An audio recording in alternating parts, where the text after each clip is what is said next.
there are people that I know who are Masons who've gone through the initiation process, and I can see the difference in them as they've gone through the different steps, because it's all self-reflection. Again, it's like what I was talking about earlier with the bathing of the lingam. It's like another way of like recognizing the self. And there's an actual death ritual in their initiation, like a symbolic death that you must go through to become a Master Mason.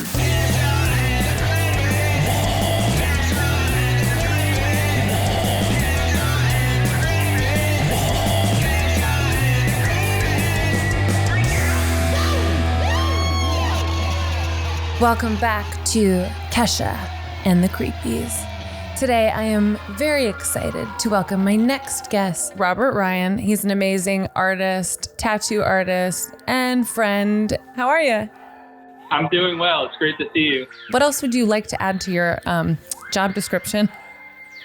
my resume? Yeah, what's your resume? I'm a visual artist that happens to have a temple for Lord Shiva in his backyard in New Jersey. Which you're sitting in right now, I think, right? I'm sitting in the temple right now. You can see there's the Shiva Lingam is right behind me. Yeah. And, or next to me. And I've kind of, some of the things that we've talked about before when I was tattooing you and just in friendly conversation had to do with some of the, the traveling that I had done spiritually or some of the pilgrimages that I've made. So that's definitely an aspect, but primarily I'm a tattoo artist from New Jersey. But you're so much more than just a tattoo artist from New Jersey. Being a tattoo artist from New Jersey is pretty high. It's pretty high on the evolutionary chain. The things you have to go through to become just that, man. It's true. Insane. Well, you're the finest tattoo artist in New Jersey. Obviously, I'm not a tattoo artist, so I don't know the terminology perfectly, but I feel like you've kind of created your own style. Yeah, thank you. Thank you for saying that. But it is part of a lineage of tattooers that in America, we'll go back even further. We'll go back to tattooing in its origin, which I think goes as far back as the oldest remains had markings, had tattoos, So, the Iceman was one of them, the mummified body that they found. He had like different markings, and those were more to represent maybe if he had any kind of ownership of land or perhaps what he did, like if it had something to do with agriculture or something like that. But it still was symbolism, and I think the intrinsic desire to mark one's body kind of goes back to the very beginnings of mankind. And it's not always in tattooing. You see it, through like makeup or face painting or piercing, or sometimes they'll put things underneath their skin, in certain tribes, or, like a disc in the nose or things like that. And it's just like a decoration of the temple, of the temple being the body. And so I think there were some American tattooers that were able to kind of tap into that same kind of energy without it becoming like too, I don't know, like they weren't trying to be these like modern primitive kind of tattooers where that kind of came a little bit later, but they were still tapping into that like kind of primal raw energy. And, they were just like these kind of like almost beat poet kind of philosophical people that started tattooing, so I call them like the poetic tattooers. So guys like Tom DeVita and Dan Higgs and Nick Bubash and stuff like that. A philosophical kind of tattoo artist? Or poetic, where there's different kind of poetic tattooing and other kind of looks too. But I feel like it's almost like that. I kind of associate it with the beats, and then maybe before the beats, the Dada. So there's there's like kind of it's using the symbols, but then also abstracting them. So there's some abstractions involved as well. And it's just like, it's basically just not coming from these genres that have always been in tattooing, like the sailors and the greasers and the hot rod kind of people, or, there's all different kinds of stuff.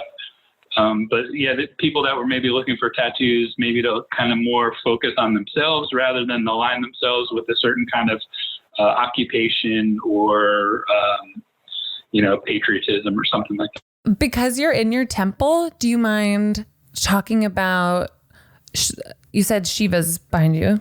Yeah.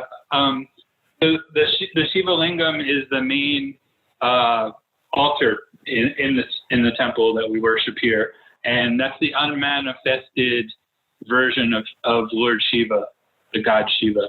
And the loose interpretation, or it's actually a pretty precise interpretation in English, is the consciousness of infinite goodness. So the Shiva Lingam might be kind of hard to see, and for people that are listening, I'll just describe it more than look at it. It's the shape of an egg, and it contains all the aspects of universal consciousness within it. It's like the egg. It holds any kind of potentiality, any kind of awareness can be accessed through the consciousness of infinite goodness. And at its base is what's called the yoni. So it's a male-female symbol. So the yoni is the base, and the male would have kind of a phallus shape. A lot of people get really attached to that idea. It's not. It's just one of the. It's because it can. It's symbolizing all consciousness. It has a male and a female, but it also has nature and consciousness. It also has cosmic and the terraform. Any of the dualities, What's what is terraform? I don't know what that word means. Earth. Oh, the Earth. Okay. Yeah. So it's of the earth, but it's also of the cosmos. It's of the water, and it's also of the dry land. It's of the day and of the night. It's of the male, it's of the female. It's of it unites all those kind of concepts because it represents non-dual bliss. So it's when the male and the female aspects are united, then you have the consciousness of infinite goodness. That's beautiful. Is it kind of like a yin and yang kind of thing? Absolutely. Yeah. No, it's absolutely the same thing as a yin and yang. It's a stone too, I should mention. So they understood that it's one of the oldest things that have been worshipped on the planet. Someone just kind of started reflecting on the idea that the stone was consciousness, and from there it kind of developed further.